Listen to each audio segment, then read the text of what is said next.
ऑपरेशनच्या आधी काय कंडिशन मध्ये मी होता? रिंगत चालायचे डॉक्टर, रांगत चालायचे, रांगत टॉयलेटला बापरे. बाथरूमला. हा किती चिडायचा, म्हणायचा मोठ्याच्या दारातच नेऊन टाकतो, त्याला कळत नाही का कसं हालत आहे. बिलकुल चालता येत नव्हतं. बिलकुल उभाच राहत डॉक्टर साहेब. माझ्या अशा पायात पाय गुतायचे, हम्म. किती तर टाइम लागायचा असं सटकायला तो पाय. पाय सरळ हा केला. योसा टाकला का ते गुतायचा, तुसा टाकला की गुतायचा.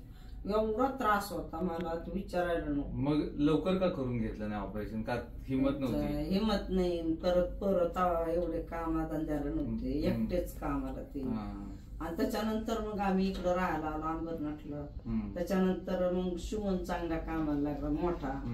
मग हा पण मग याने हिंमत दाखवली. ऍक्च्युली म्हणजे ते घाबरायचे, तिला घाबरून ठेवलेलं की ऑपरेशन झालं तर तू चालणार नाही, होणार नाही असं मला कोणी पण वेळ होतं.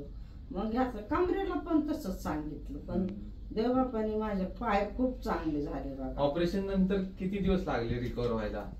चालायला ना, हा चालायला मी तुमच्याकडे 1 महिन्यात आले नव्हते. महिन्यात परत चालत आले ते. आणि आधीच्या कंडिशन नंतर मध्ये किती फरक पडला? खूपच फरक पडला.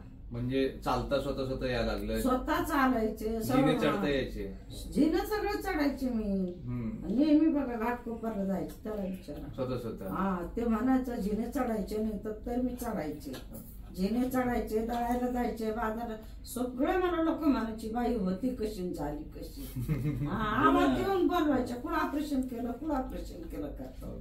हा खूप लोक पहिले तरी काठी घेऊन चालायची, त्यानंतर बिना काठीची ती चालली.